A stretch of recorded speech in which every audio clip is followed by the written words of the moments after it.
कीजिए, आर्थिक सेहत के साथ खिलवाड़ मत कीजिए। आप ऐसा कोई पाप मत कीजिए जो आपके बच्चों के अधिकारों को छीन ले और आज अपना मौज कर ले और बच्चों के नसीब में बर्बादी छोड़ के चले जाए। ऐसा करके न जाए।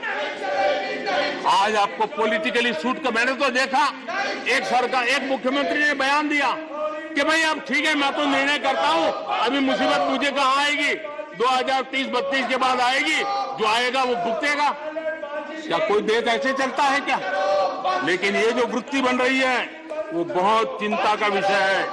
आदरणीय सभापति जी, देश की आर्थिक सेहत के लिए राज्यों ने भी अपनी आर्थिक सेहत के संबंध में डिसिप्लिन का रास्ता चुनना पड़ेगा और तभी जाकर के वे राज्य भी इस विकास की यात्रा का लाभ ले पाएंगे और उनके राज्यों के नागरिकों का भला करने में हमें भी सुविधा हो जाएगी, ताकि हम उन तक लाभ पहुंचाना चाहते हैं। आदरणीय सभापति जी, 2047 में ये देश विकसित भारत बने, ये हम सबका संकल्प है। 140 करोड़ देशवासियों का संकल्प है। अब देश पीछे मुड़ करके देखने को तैयार नहीं है। देश लंबी छलांग मारने को तैयार है। जिनकी 2 वक्त की रोटी का सपना था उसको आपने एड्रेस नहीं किया, हमने उसको एड्रेस किया है। जिसको सामाजिक न्याय की अपेक्षा थी जो आपने एड्रेस नहीं किया, हमने एड्रेस किया है। जिन अवसरों को तलाशता था उन अवसरों को उपलब्ध कराने के लिए हमने अनेक कदम उठाए हैं और आजाद भारत का जो सपना है उन सपने को पूरा करने के लिए हम संकल्पबद्ध होकर के चले। और आदरणीय सभापति जी, देश देख रहा है, देश देख रहा है, एक अकेला कितनों को भारी पड़ रहा है, एक अकेला कितनों को भारी पड़ रहा है। अरे नारे बोलने के लिए भी, नारे बोलने के लिए भी उनको बदल करना पड़ता है। जो भी ये बोलता है घंटे भर से आवाज की जवाब देना है। आदरणीय सभापति जी, एक कन्विक्शन के कारण चला हूं, देश के लिए जीता हूं, देश के लिए कुछ करने के लिए निकला हुआ हूं। और इसलिए ये राजनीतिक खेल खेलने वाले लोग, उनके अंदर वो हौसला नहीं है, वो ढूंढ रहे हैं, बचने का रास्ता खोज रहे हैं। आदरणीय सभापति जी, राष्ट्रपति जी के उम्दा भाषण को, राष्ट्रपति जी के मार्गदर्शक भाषण को, राष्ट्रपति जी के प्रेरक भाषण को इस सदन के अंदर अभिनंदन करते हुए, धन्यवाद करते हुए, आपका भी आभार व्यक्त करते हुए अपनी बात को समाप्त करता हूं।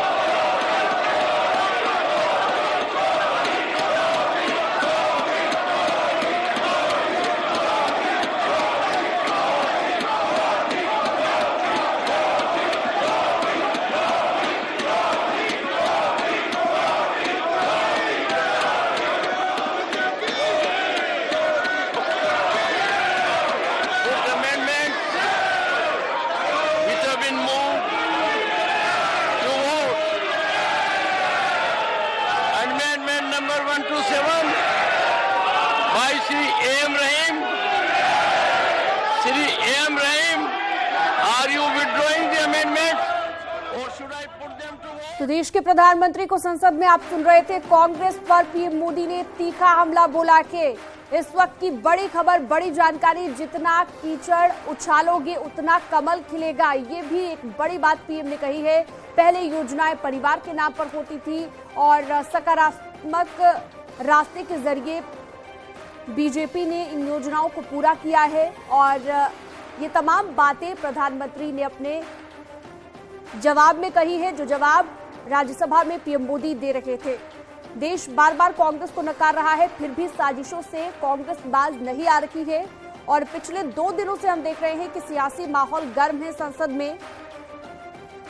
और अभी अभी आपने प्रधानमंत्री को सुना, प्रधानमंत्री की ओर से कांग्रेस पर तीखा हमला बोला गया। गांधी परिवार को डर क्यों? देश किसी परिवार की जागीर नहीं है। परिवारवाद को लेकर भी यहाँ पर हमला करते हुए प्रधानमंत्री नजर आए और कहा कि पहले योजनाएं परिवार के नाम पर थी, कांग्रेस ने वैज्ञानिकों का अपमान किया है, कांग्रेस ने सेना का अपमान किया है, कांग्रेस की सरकार के दौरान जो घोटाले हुए उनका भी प्रधानमंत्री ने जिक्र किया। ये नौकरी और रोजगार में फर्क नहीं जानते, हमारा रास्ता सकारात्मक है, पॉजिटिव है, ये तमाम बातें प्रधानमंत्री ने कही हैं। बीजेपी की तमाम उपलब्धियों को गिनवाया और योजनाओं का भी जिक्र किया। 600 योजनाएं गांधी नेहरू परिवार के नाम थी, अब गांधी परिवार को डर क्यों है? देश किसी परिवार की जागीर नहीं है। ये कुछ बड़ी बातें कांग्रेस पर हमला करने के दौरान प्रधानमंत्री ने कही हैं, जो हम आपको बता रहे हैं। नेहरू सरनेम लिखने में क्या दिक्कत है, ये भी प्रधानमंत्री ने कहा। वैज्ञानिकों का अपमान इसलिए क्योंकि कोरोना वैक्सीन को लेकर जिस तरह से कांग्रेस ने सवाल उठाए थे,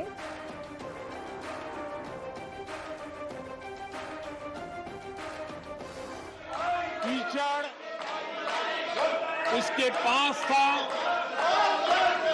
कीचड़ उसके पास था, मेरे पास गुलाल।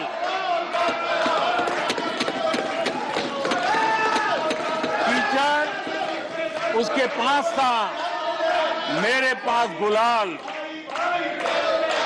जो भी जिसके पास था उसने दिया उछाल।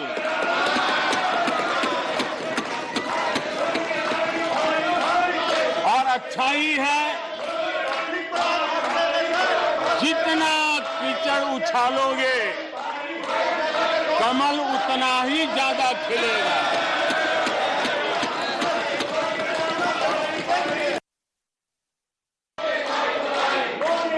विकास की गति क्या है,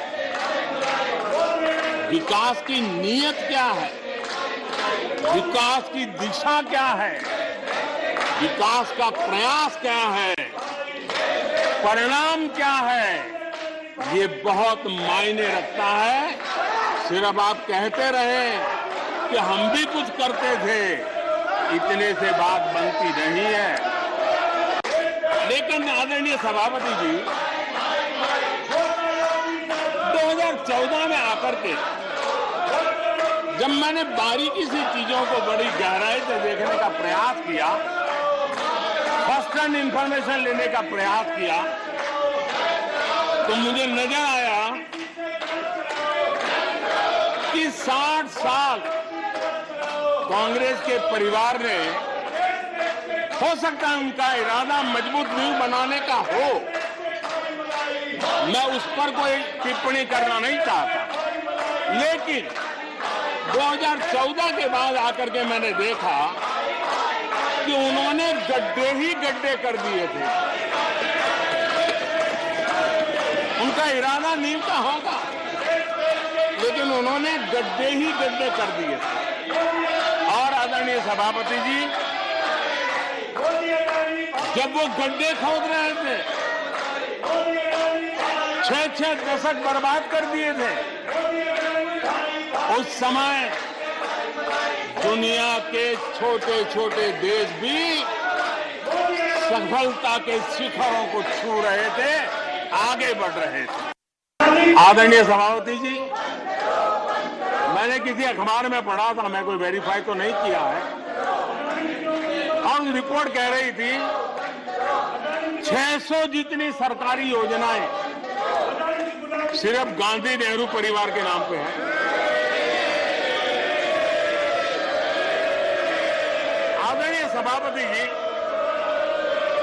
किसी कार्यक्रम में अगर नेहरू जी के नाम का उल्लेख नहीं हुआ तो कुछ लोगों के बाल खड़े हो जाते हैं,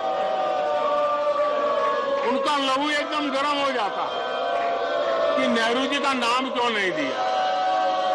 आदरणीय सभापति जी, मैं बहुत आश्चर्य होता है कि चलो भाई, हमसे कभी छूट जाता होगा नेहरू जी का नाम, और छूट जाता होता होगा हम ठीक भी कर लेंगे क्योंकि वो देश के पहले प्रधानमंत्री थे।